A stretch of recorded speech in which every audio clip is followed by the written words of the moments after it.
paper crafters, welcome to another Design with Jo video. I'm Joanne Rogers, a Stampin' Up! Demonstrator in Central Alberta, Canada, and I've been designing with you in mind since 1999.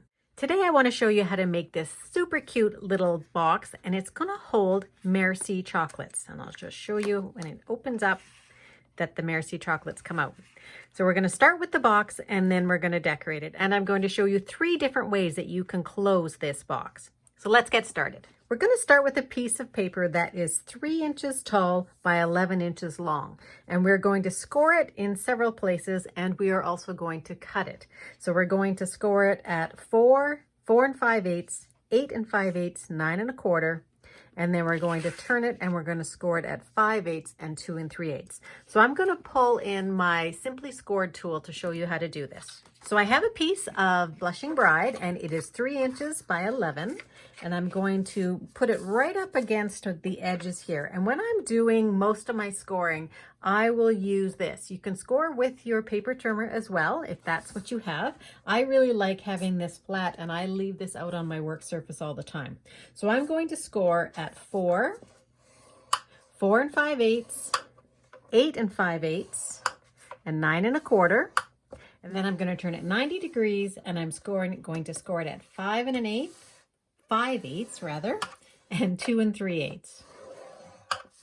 Now I'm done with my scoring tool, so I'm going to take that out of the way, and I'm going to show you how to cut this. I'm going to bring in the template again, and what I want to show you is that wherever there is a dotted line, that's a score line, and wherever there is a solid line, that is a cut line. So I'm going to turn mine so that it's in the same direction. And so what I'm going to do is I'm going to cut everywhere up to this long score line on either side. Just going to pull in my paper snips, and I like to cut mine before I score it. So I'm just going to cut straight in, and then I'm also going to cut a little wedge right to the end. And I want straight in along this score line so that I have a nice 90-degree turn on the bottom. Now on this side here, I was about to cut it, but I don't have to. I'm actually going to take this whole piece off. So I'm going to cut right to the score line, and then I'm going to cut up to meet that.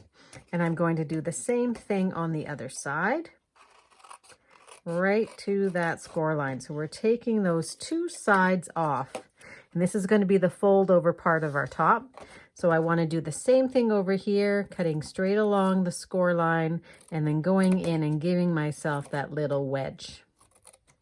And then I just want to pull off those little pieces. I can get them, pull them out. If they didn't come, they might have come with your pair of scissors. Mine tend not to come, so I just pull those out, and then I'm left with my piece, and it looks just like that. So now we're going to bring in our bone folder, and we're going to fold it up. So wherever there is a score line, you are going to fold and just give it a crisp edge with your bone folder. You're going to do it for the flap top,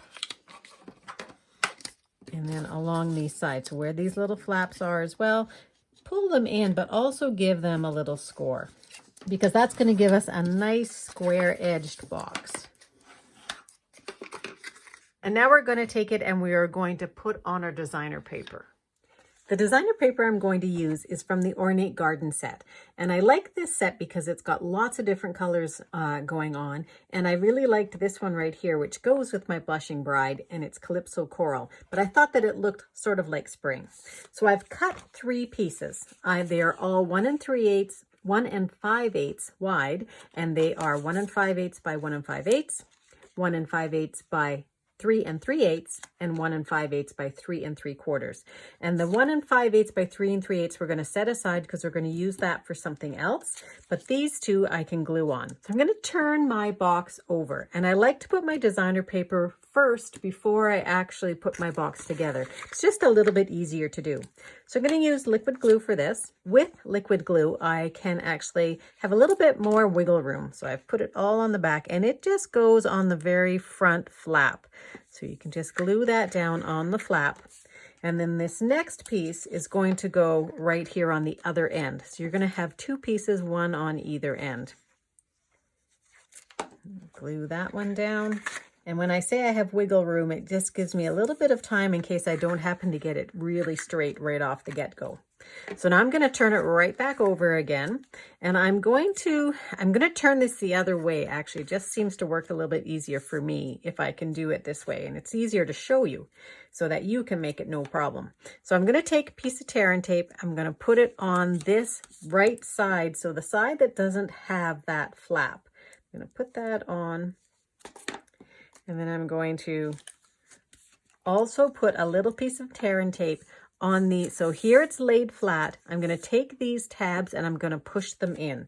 And I'm just going to put a tiny little bit of tear and tape on both of those, just so that it's going to have something to grab onto when we're putting it together. So I'm going to take these pieces. I'm going to do the left side first. I'm going to take off my tear and tape. So when you have tear and tape that extends beyond where you want it, you can try and cut that off, or you can try and rip it off. But here's what I do. I take my backing off, and then I take that piece, even though it's stuck, and I'm going to just turn it over with my fingernail so that it goes onto the back and it's not anywhere in the front. I'm going to do the same thing with this side here. Make sure I've got a little tiny bit of tape there. So now what I want to do is I want this piece here, which I've cut straight, I want those to be flush. So I want those to go, oops, and I didn't score that very well. I want that to go right flat on my table. Get that out of the way. So it's going to be held right up there. And when it is right flat on my table, I'm going to just take those flaps and I'm going to put them in so that they stick. So that's half of my box, and now I'm going to do the rest of the box. So here I have a piece of tear and tape that didn't go quite to the end.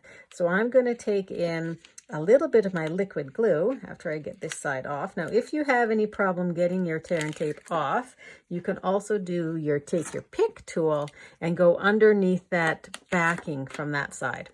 I am going to put a little bit of liquid glue there because I do want it to be glued all the way to the top. So now I'm going to take this side while it's standing up, and again, flush with my work surface. I'm going to pull this up, and I'm just going to make sure these pieces here go right into that score line. And when it goes right into the score line, then I can just turn and put one side and glue it down, and then I can do the other side. And this is the easiest way that I've found so that I can get my boxes pretty much flush right with that score line. And then that's your box there. Okay, so now let's just do the inside. So I have another piece of Blushing Bride, and this piece is 1 3/4 by 4. So it's just slightly narrower so that it can go in my box. And I'm going to take my Delightful Tag Topper punch, and I'm just going to punch the top of this. So I'm going to put it in all the way right to this last part here. I always use my punches upside down. And if I were to put it in here, not go all the way flush, I'm going to be crooked. And I'm also not going to have my hole in the center. So here I can look and I can see that I've got pretty much in the center. And when I'm happy with it, I just close that up a little bit so it keeps it in place. I take my other hand so that I can use both hands as I'm punching it out. And then I pull it out and I've got a little tag like that. And I'm going to take this piece of designer paper, and it is just going to have just a tiny little bit of pink on the outside edges because I cut it the same width as this one. So you're going to put that on. It's just going to have this, the teeniest bit, and just go right up into that last little curve. Okay, so now we have that. Now we're going to finish and decorate the rest. So you need 2 pieces of ribbon, and our first piece of ribbon is going to be about 7 inches long. And what I'm doing with this one, now this ribbon is called the Blushing Bride Metallic Ribbon. And what's great about it is that it has a nice shiny metallic side, and then it also has a side that's just satin. Here's my 7-inch piece of ribbon, and I'm just going to fold it in half with the loop at the top, and I want to put a knot down in this end. So I've given myself 9 inches because I think I need to have a little bit of extra to be able to maneuver it into place. So once you have your knot, pull it down to the bottom as far as it can go, and then just tighten it up. Now this hole here is big enough that I'm going to be able to thread this loop through. So you just push the loop in from the front. And because it's long enough, that loop is not going to fall out. It's not really going to go the other way because it's thick enough ribbon. So you want to make sure with the ribbon you use at home at least is a 3/8 of an inch. So that's this part here. And what we're going to do is we're going to put some Merci chocolates in there. So I've got 2 that are going to fit. And what we need is 2 pieces of designer paper. Now you could go with the same paper, but I'm going with another piece out of the same package so that it coordinates. And these pieces are 2.5 by 2.5. So I've taken and put tear and tape already on the back of one. I'm going to take it off, try and get it off. Doesn't want to come. So here, I'm going to show you with my take your pick tool that it will be a little bit easier to lift up. So I'm just going to pull that and then I can pull the whole thing off. So with that tear and tape facing me, I'm going to put my Merci on, and I purposely cut these so that they were a little bit too short so that I could see what type of chocolate was on the top. Take the side that doesn't have tear and tape. Oops, sorry, this needs to be upside down. Take the side that doesn't have tear and tape and just pull it over almost to the opposite edge. And then pulling as tightly as you can, pull that one over with the liquid glue or with the tear and tape. And I've done another one already like that. And I'm just going to put one line of my stamp and seal. You could also use the tear and tape, whichever you have that's easiest for you, just across that this is going to be able to stick to. So I'm going to put it down as far as I can, stick it down, and I want my paper to sort of be coordinated in the same height. Here we go. So there's the inside, and it's just going to go in like that. Whoops. There we go. Okay, and it will go all the way down, and then this is going to fold over. Now we're going to decorate just a little bit before we put some ribbon on. And so I need a piece. These are 2 by 3, both of them. I'm just going to be using the Springtime Joy stamp set. And this is such a cute little set. It's new in the January to June mini catalog. And I love these little guys here and this, the little flowers and the butterfly and the little chick. So it's great for Easter because it's got Easter here, or just spring. We're going to use this Easter saying right now. And I'm going to pull in my terracotta tile. I think I said that it was Calypso Coral. This is actually terracotta tile. So I'm going to stamp here, and then I'm going to cut these out using my layering ovals, and I'm going to use the 3rd size. So the 3rd size up. So this is number 1, 2, 3. So this one to cut out my words, and I'm going to use the 3rd up on the scallop as well. So 1, 2, 3. And that's going to cut out the terracotta tile. So I'll just take those and run them through my Stampin' Cut and Emboss machine. And there they are done. So I'm going to glue those together. Again, you can use liquid glue or you can use your Stampin' Seal or your double-sided adhesive here.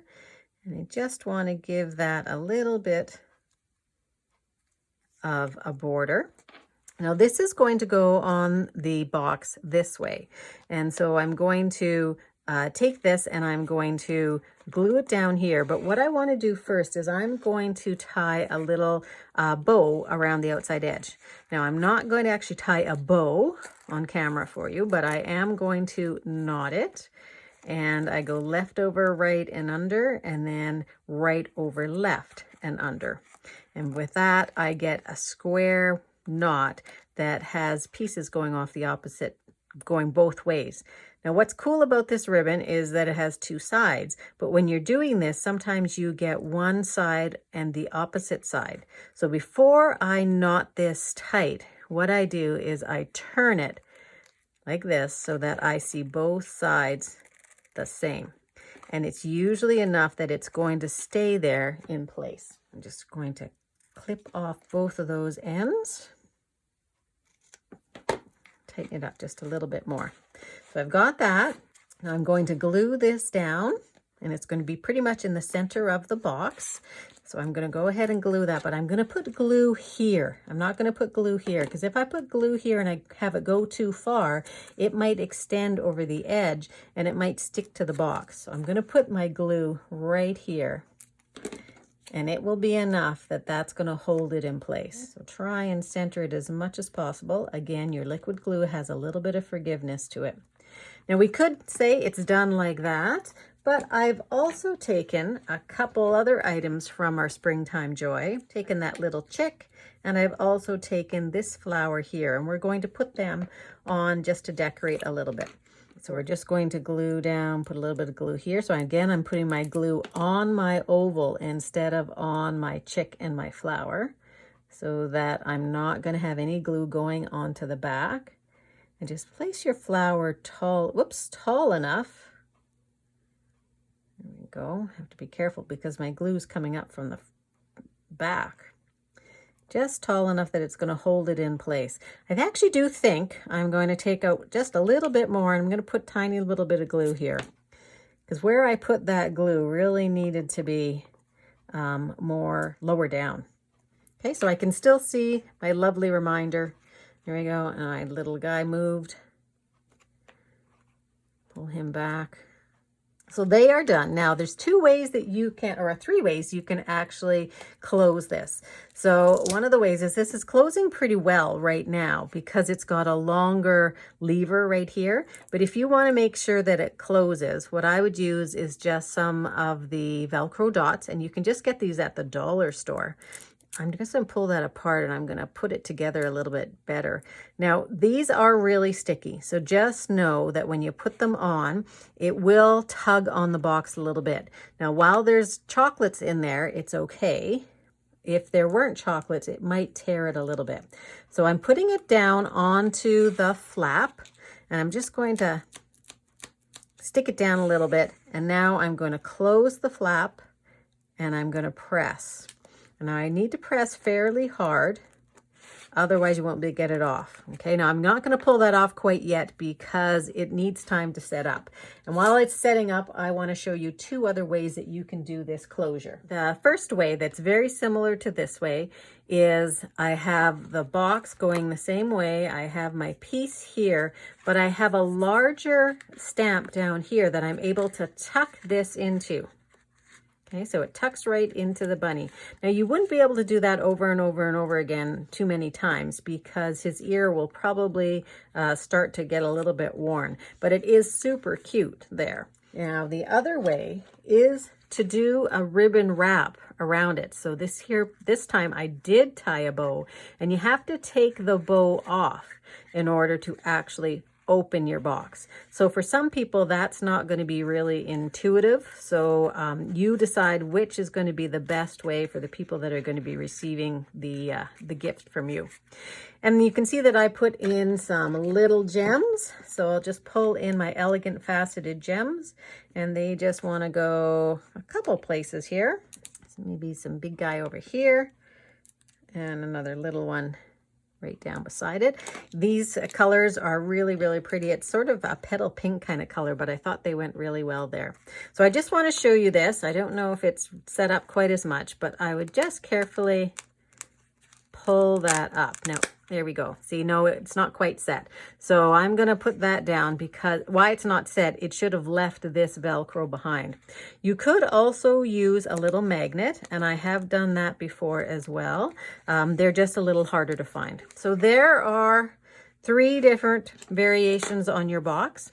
So I hope you're going to give this project a try.